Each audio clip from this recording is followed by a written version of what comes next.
আজকে আমি ঘরোয়া মশলা দিয়ে সবচেয়ে মজা করে গরুর ভুঁড়ি রান্না করে দেখাচ্ছি। আশা করি রেসিপিটা আপনাদের অনেক ভালো লাগবে। তাহলে চলুন শুরু করি। প্রথমত কড়াইতে দিয়ে দিচ্ছি পরিমাণ মতো সয়াবিন তেল, দিচ্ছি 1 কাপ পেঁয়াজ কুচি, দিচ্ছি 4-5টা তেজপাতা, আরও দিচ্ছি গরম মশলা, এলাচ, দারচিনি, লবঙ্গ, কালো গোলমরিচ, দিয়ে দিচ্ছি 3টা কালো এলাচ। এখন এই পেঁয়াজটাকে তেলের ভিতরে একদম লাল করে ভেজে নিব। যখন এরকম লাল হয়ে ভাজা হয়ে আসবে তখনই দিয়ে দিচ্ছি 2 টেবিল চামচ আদা বাটা। আদা বাটাটা একটু নেড়ে মিশিয়ে নিচ্ছি। দিয়ে দিচ্ছি অল্প একটু পানি যাতে পেঁয়াজটা বেশি পুড়ে না যায়। এখন দিয়ে দিচ্ছি 2 টেবিল চামচ রসুন বাটা। রসুনটাকে একটু নেড়ে নিচ্ছি। দিয়ে দিচ্ছি 2 টেবিল চামচ জিরা বাটা। গরুর ভুঁড়িতে মশলার পরিমাণটা একটু বেশি দিতে হবে, তাহলেই কিন্তু ভুঁড়ির থেকে যে একটা গন্ধ আসে সেটা আসবে না, তখন খেতে ভালো লাগবে। এখন এই মশলাটা কিছুক্ষণ এভাবে নেড়ে ভেজে নিচ্ছি। কিছুক্ষণ ভেজে নেওয়ার পর দিয়ে দিচ্ছি 1 টেবিল চামচ লবণ, 1 টেবিল চামচ হলুদের গুঁড়া, 2 টেবিল চামচ লাল মরিচের গুঁড়া। ভুঁড়িটা একটু ঝাল ঝাল হলেই খেতে ভালো হবে। দিয়ে দিচ্ছি 1.5 টেবিল চামচ ধনিয়ার গুঁড়া। এখন এই মশলাটাকে আমি কষিয়ে নেব। তার জন্য দিয়ে দিচ্ছি অল্প একটু পানি। পানিটা দিয়ে বেশ কিছুটা সময় নিয়ে ভালোভাবে মশলাটাকে কষাতে হবে। বেশ কিছুটা সময় কষিয়ে নেওয়ার পর দেখেন মশলা থেকে কিন্তু তেলটা সেপারেট হয়ে আসছে। তখনই দিয়ে দিচ্ছি আমি বড়ি।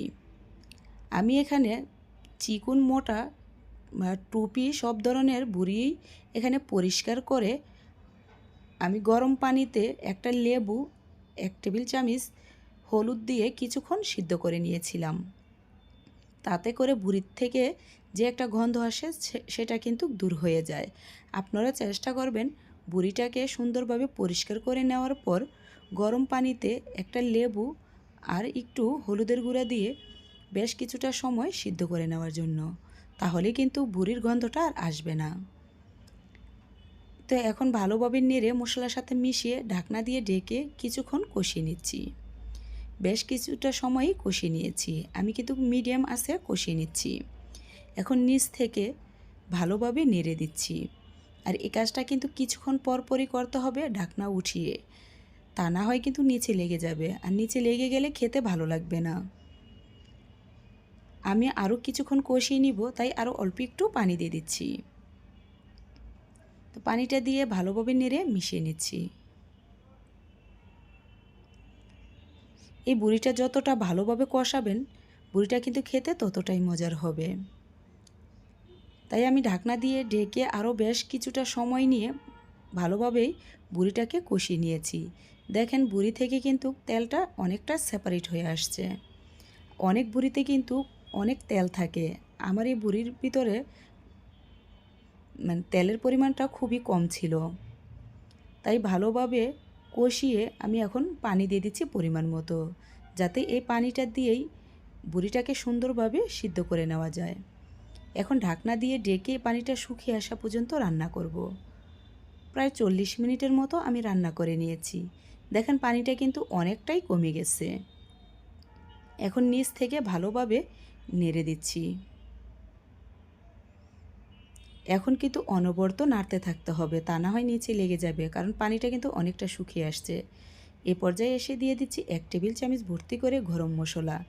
শেষ পর্যায়ে কিন্তু এসে অবশ্যই গরম মশলাটা দিবেন, তাহলে কিন্তু খেতে ভালো লাগবে আর ভুঁড়ির গন্ধটাও আসবে না। তো দেখেন আমি এরকম ভাজা ভাজা করে নিয়েছি। আপনারা চাইলে কিন্তু একটু হালকা ঝোল থাকা অবস্থায়ও খেতে পারেন, কিন্তু আমার মেয়ে একদম ভাজা ভাজা ভুঁড়িটাই খেতে খুবই পছন্দ করে, তাই আমি একটু সময় নিয়ে একদম ভাজা ভাজা করে নিচ্ছি।